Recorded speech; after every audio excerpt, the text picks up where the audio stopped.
ഞാൻ Kashinath eazy pkmmhss എഴുതിക്കോടിലെ 9ാം class TS scout വിദ്യാർത്ഥിയാണ്. എൻ്റെ ദിവസം സലീം സാർ.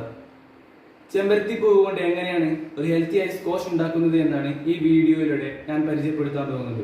അതിനാവശ്യമായ സാധനങ്ങൾ: ചെമ്പരത്തി പൂവ് 10 എണ്ണം, ഒരു കഷ്ണം ഇഞ്ചി ചെറുതാക്കി എരിഞ്ഞത്, ഒരു നാരങ്ങയുടെ നീര്, പഞ്ചസാര ആവശ്യത്തിന്, വെള്ളം 1 കപ്പ്. ഇത് തയ്യാറാക്കുന്നതിനായി വെള്ളം തിളപ്പിക്കാൻ വേണ്ടി ഒഴിക്കുന്നു. വെള്ളം തിളയ്ക്കുമ്പോഴേക്കും ചെമ്പരത്തി പൂക്കൾ ഇതകളാക്കി മാറ്റാം. വെള്ളം ഇപ്പോൾ തിളച്ചു തുടങ്ങിയിട്ടുണ്ട്.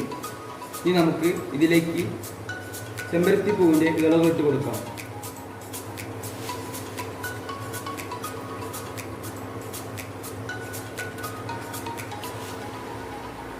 ഇനി ചെറുതാക്കി വരുന്ന ഇഞ്ചി കഷ്ണവും ഇതിലേക്ക് ഇട്ട് കൊടുക്കാം.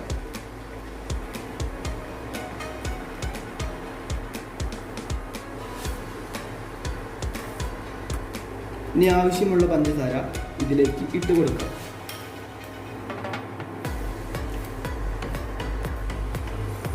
നന്നായി ഇളക്കിയതിന് ശേഷം തണുക്കാനായി മാറ്റി വയ്ക്കാം. ഇനി നമുക്കിത് അരിച്ചെടുക്കാം.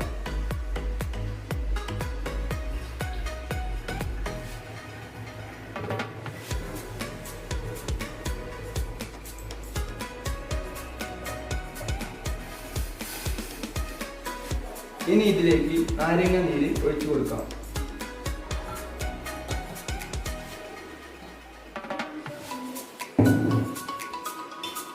നന്നായി ഇളക്കി കൊടുക്കാം.